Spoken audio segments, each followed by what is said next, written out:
Ever since I was a young boy, I loved the ocean. I had a knack for it, I guess. If I ever had any free time, that's where you'd find me. I could walk the length of a beach 1,000 times over and never get tired of those same little wonders I would find. On my 13th birthday, I wanted to celebrate on the docks. We pulled out a table and 6 or 7 folding chairs for my 6 or 7 friends. The cake was a decadent chocolate chip and brownie fudge cake, and I had been salivating all day over it. It was supposed to be an amazing day. And then the wind started to pick up.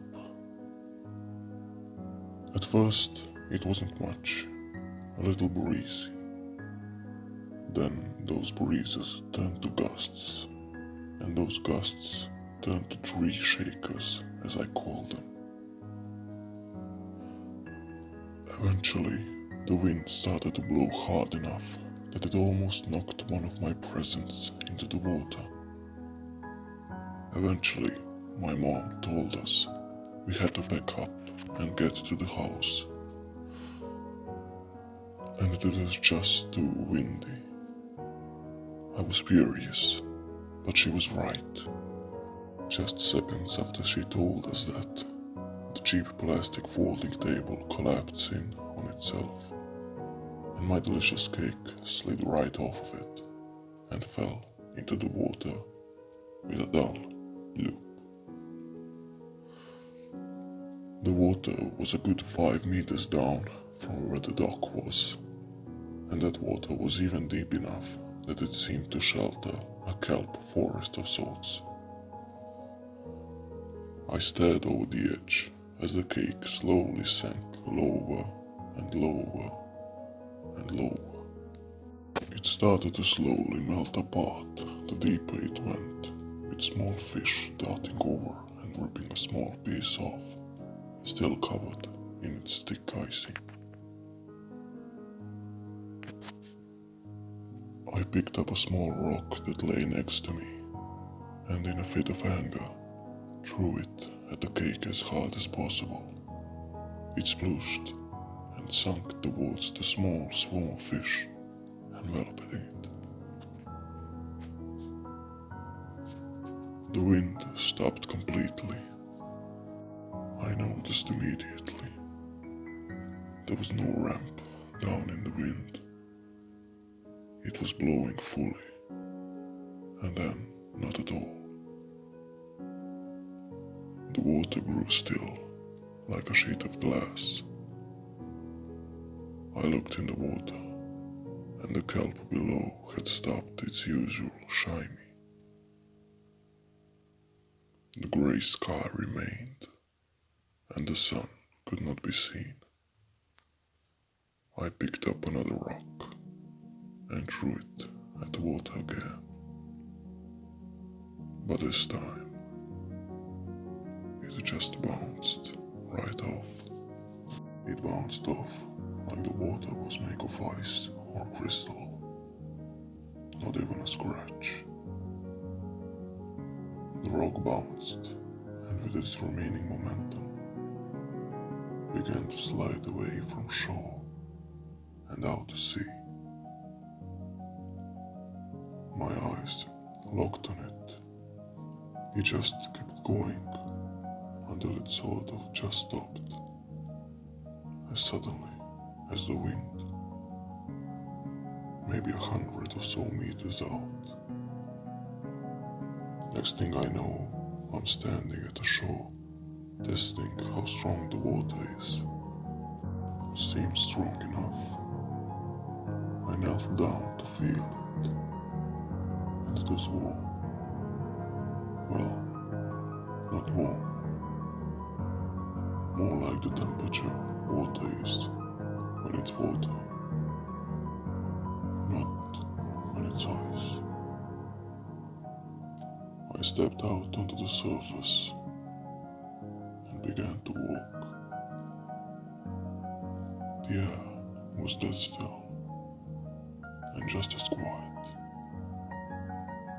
The only sound I could hear was the sound of my rubber boots stepping on the wood. It was completely see-through, almost like a window. I could almost see the ocean floor at times. The odd fish was visible, but when I looked closer, I noticed they were not moving. They were frozen in place. They were dead. I stood, puzzled and horrified. They weren't moving at all, not sinking, nor rising. If they were frozen in place, how were their bubbles floating up to the surface? I got down on my hands and knees and put my eyes down to the water. There was the dead fish, and there was also a jellyfish, sitting motionless, not unlike the fish. Unlike the fish though, it seemed serene and calm. And that was what jellyfish revolved around: serenity. I walked more and found my stone, the one I cast out. I picked it up and threw it back to shore. Kneeling down as I did before, I stared into the depths again. Except for this time, I saw something awful. I saw a whale. It was a great blue whale, absolutely titanic in size. The grey sunlight struck it and revealed its beautiful, foggy blue color. Its belly was a cement color and covered in lines. Its belly looked smooth and rubbery, and I would have loved to have felt it. Its eyes stared blankly in my direction, and it conveyed a different emotion than that of the fish or of the jelly. It conveyed fear and rage, and I knew why. On its right side was a monster, not like any you'd imagine to be under your bed or in your closet. It was a monster that would lay in the darkest depths of the oceans of hell. And when I saw it, all pity for the whale was replaced with fear and hate. And I left the whale to die.